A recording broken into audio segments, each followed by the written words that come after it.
नमस्कार। तिब्बत टीवी के हिंदी प्रसारण में स्वागत है। तिब्बत टीवी के साप्ताहिक हिंदी समाचार में हम दर्शकों को परम पावन दलाई लामा, वर्तमान तिब्बत के परिस्थिति, निर्वासन में तिब्बत तथा विश्वव्यापी तिब्बती आंदोलन के संदर्भ में जानकारी प्रस्तुत करते हैं।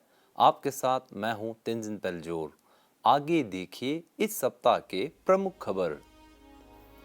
परम पावन दलाई लामा जी का त्रिगुण पावन बुद्ध पूर्णिमा पर आचार्य जे चोंखापा रचित बोधिपद क्रम पिंडार्थ पर 2 दिवसीय प्रवचन। सिक्योंग पेम्पा छिरिंग ने कीर्ति रिम्पुचे के प्रति दीर्घायु प्रार्थना सभा में भाग ली। सिक्योंग पेम्पा छिरिंग का तिब्बती कला संस्था के 63वें स्थापना दिवस पर संबोधन। कालुन गैरी डोलमा ने सांसद किशन कपूर के साथ मुलाकात की। संयुक्त राष्ट्र विशेषज्ञों के एक समूह ने चीन द्वारा तिब्बत में मानवाधिकार उल्लंघन पर निंदा की।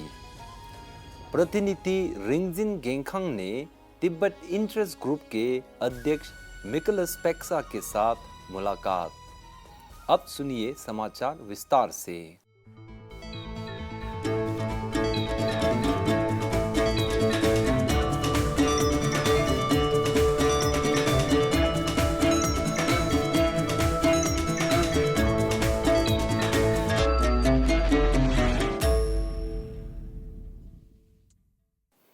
परम पावन दलाई लामा जी ने धर्मशाला स्थित मुख्य तिब्बती बुद्ध विहार में त्रिकोण पावन बुद्ध पूर्णिमा के शुभ अवसर पर आचार्य जे चोंखापा रचित बोधिपाद क्रम पिंडार्थ पर 2 दिवसीय प्रवचन एवं अवलोकितेश्वर जिन सागर का अभिषेक प्रदान किया था। परम पावन दलाई लामा जी का यह 2 दिवसीय प्रवचन ताई सितु रिम्पुचे के अनुरोध पर 13 जून को प्रारंभिक एवं 14 जून को प्रमुख अभिषेक प्रदान दिया था।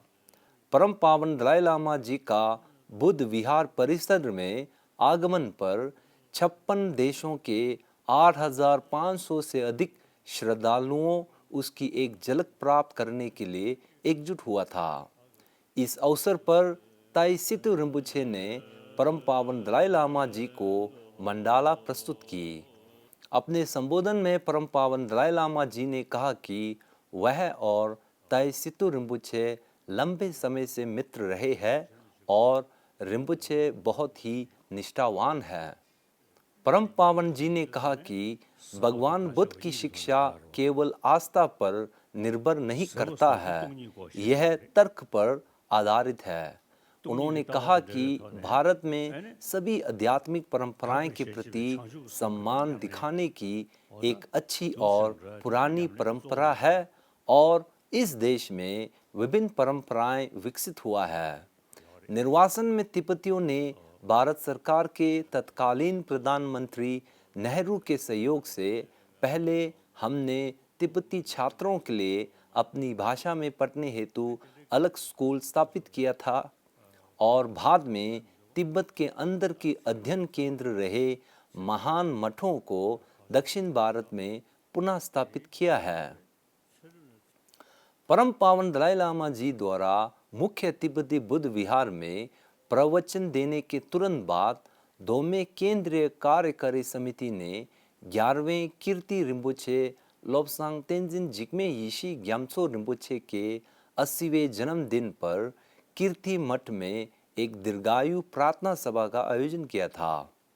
इस अवसर पर केंद्रीय तिब्बती प्रशासन के सिक्योंग पेम्पा छिरिंग और दोमे केंद्रीय कार्यकारी समिति के अध्यक्ष गेशे खंगरी ने कीर्ति रिम्पुचे के सम्मान तथा उनके अटूट योगदान और उपलब्धियों के प्रति गहरा सम्मान और प्रशंसा प्रकट करने के लिए पदक प्रदान किया था। अपने संबोधन में कीर्ति रिम्पुचे ने सिक्योंग तथा दोमे समुदाय द्वारा उन्हें धार्मिक और राजनीतिक योगदान के लिए मान्यता देने के लिए आभार प्रकट की।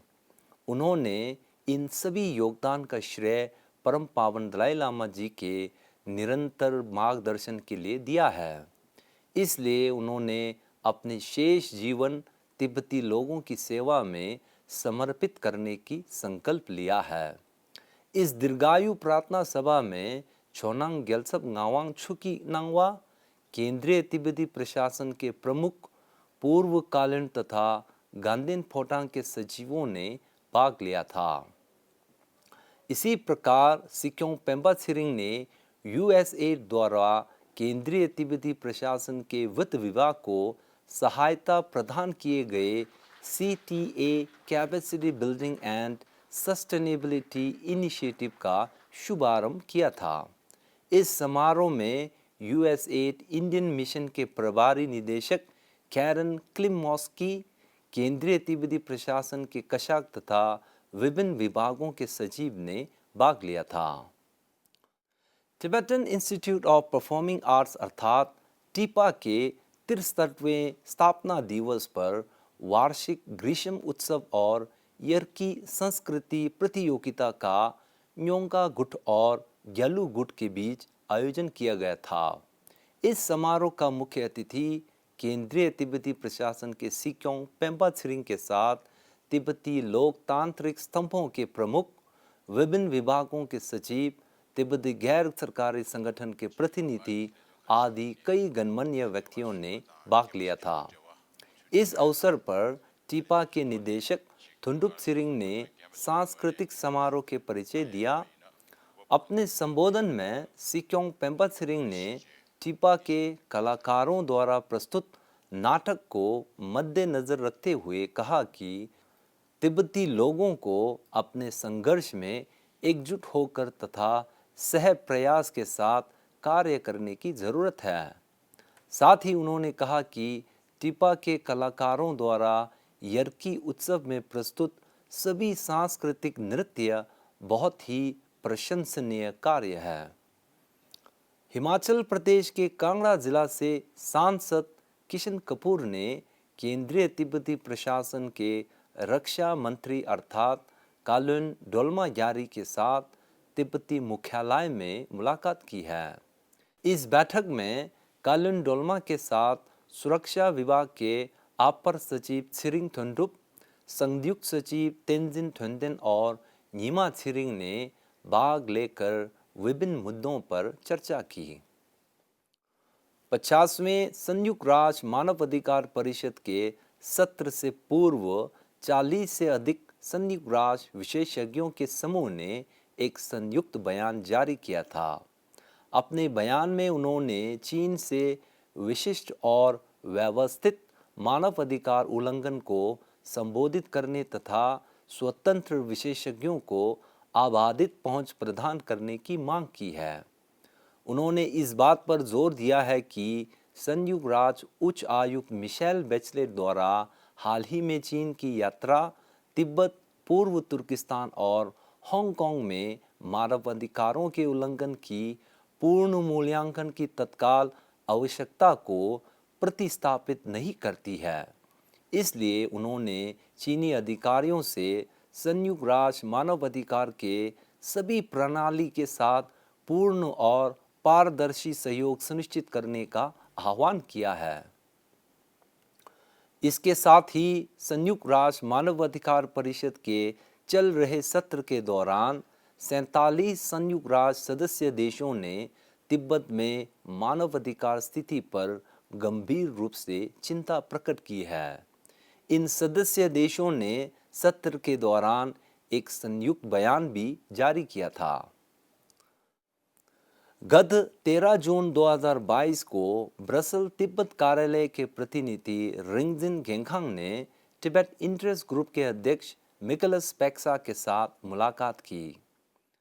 इस दौरान प्रतिनिधि रिंगजिन ने यूरोपीय सांसद पेक्सा द्वारा यूरोपीय संसद में तिब्बत इंटरेस्ट ग्रुप का पूरे समर्थन के साथ नेतृत्व करने के लिए आभार प्रकट की। साथ ही उन्होंने तिब्बत संबंधी कई विषयों पर जानकारी साझा की है। इसी के साथ आज का खबर यही समाप्त होती है। अगले हफ्ते हम फिर मिलेंगे। मुझे दीजिए आज्ञा। धन्यवाद।